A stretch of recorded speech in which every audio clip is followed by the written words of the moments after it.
So first we're just gonna start out with a grip. I'll grab. Just get like your 7-iron out here. Just gonna have you grab that and set up to it normally like you would. So it's a regular grip. Okay. And then if you would, I'll have you just bring the club up a little bit. Yep, and take that right hand off. That's perfect. What we like to look for when we're sizing grips is that your fingers right here will touch the pad of your hand. If you want to maybe turn a little bit so the camera can see that. Right here. Yeah, right here, that looks good. So those fingertips are just really touching the pad, so that's a pretty good position. Are these standard grips that you have on your clubs right now? They are 2 wraps.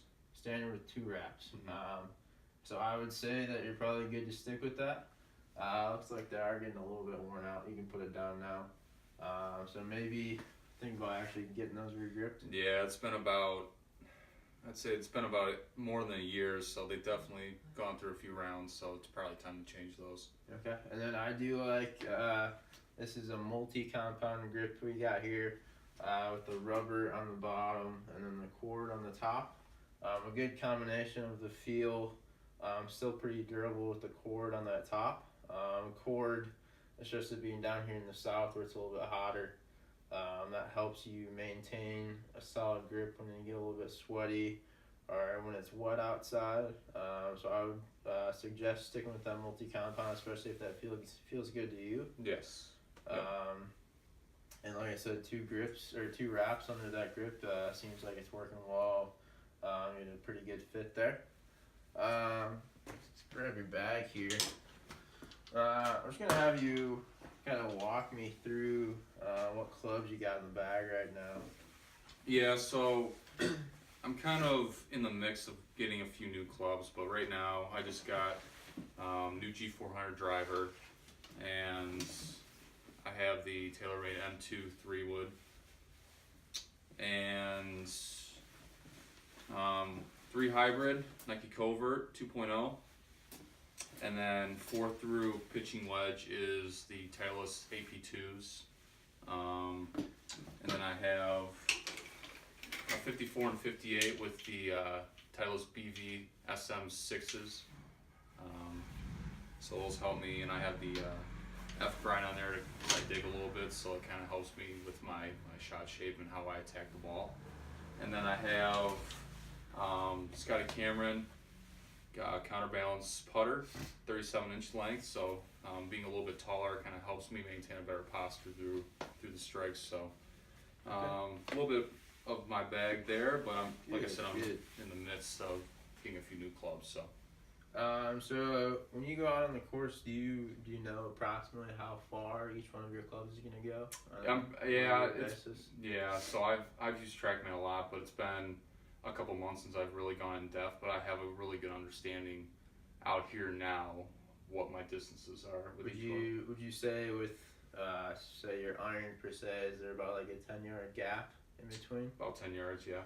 10 yards is pretty good. I did notice one thing here. You go from 54 to a pitching wedge in the AP2, which if I remember correctly from the specs is a 45-degree head.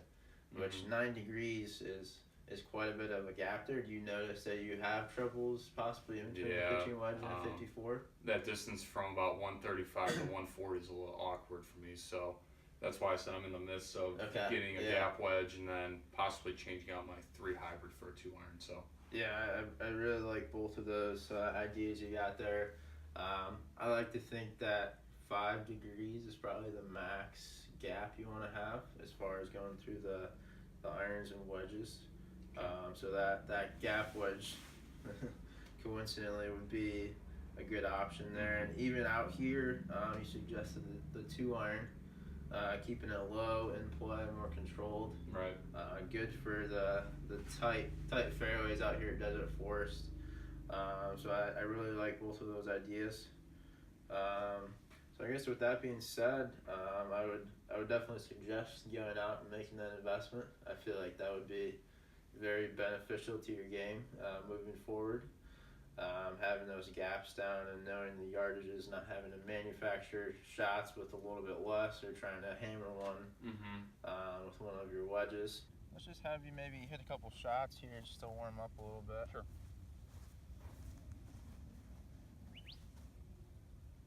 Go this one right here. On the front pin. So I got a 54 degree, and Okay. and my wedges are typically my go-to around the greens. I like to flight them different directions, so I usually go with more of a lofted club when I'm in this situation right here. Okay.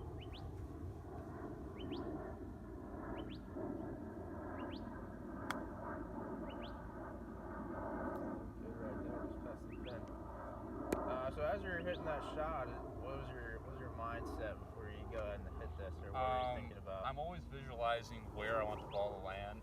I'm always visualizing the slope of the green just to try to get my aiming target down. And then I'm pretty good at where how it's going to react in the green, so I try to pick that spot and let the club do the rest in the ball. Okay, cool. Let's see you hit one more here.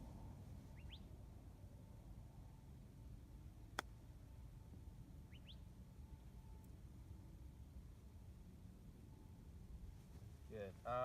So you said you want to work on some different shots here. Mm-hmm. Have you tried using anything other than a wedge before? Yeah, I've been trying to incorporate more of a pitching wedge or a 9-iron motion, because I do like to flight the ball a little bit lower when I'm around the greens. So I've been trying that, but I think I need to practice it a little bit more. Okay, let's go grab a 9-iron here.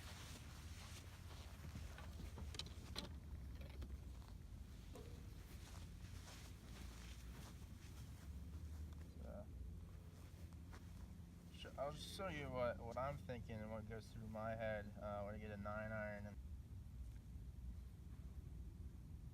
Yeah, good shot there. Got some height on it. Stopped pretty quick. I'm going to show you a drill that I like to do just starting out. I mean, you've probably seen this before or heard of it. I like to draw a line, like probably a good 2 inches behind the ball. And then I'm almost not even focusing on the ball at that point. This is my entering point for going into the sand. And then in most cases, if you hit there and get through the ball with some speed, you're usually going to have some good results. Oh, okay. It's just something to kind of remind you and get you in a good motion going through the ball there. Nice. We'll hit a few shots and try this out.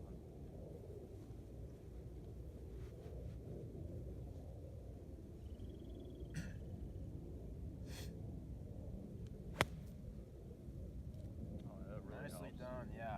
It looks like we can actually look at the sand afterwards, and you entered pretty much right at that line. Mm-hmm. Let's have you hit one more shot here, and then you can I'll let you draw the line this time.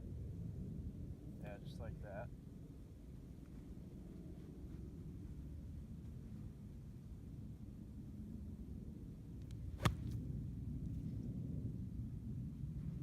That was pretty good, right? But I mean, that's still not a bad result. I'm agreeing with the putt. So the next thing we're going to move in, looks like you got the basic bunker shot down. There's some cases where your ball might actually be sitting down a little bit and you don't have the best lie. Mm-hmm. So Right. if you're just trying to get under the ball, sometimes this isn't your regular bunker shot isn't going to be the best case.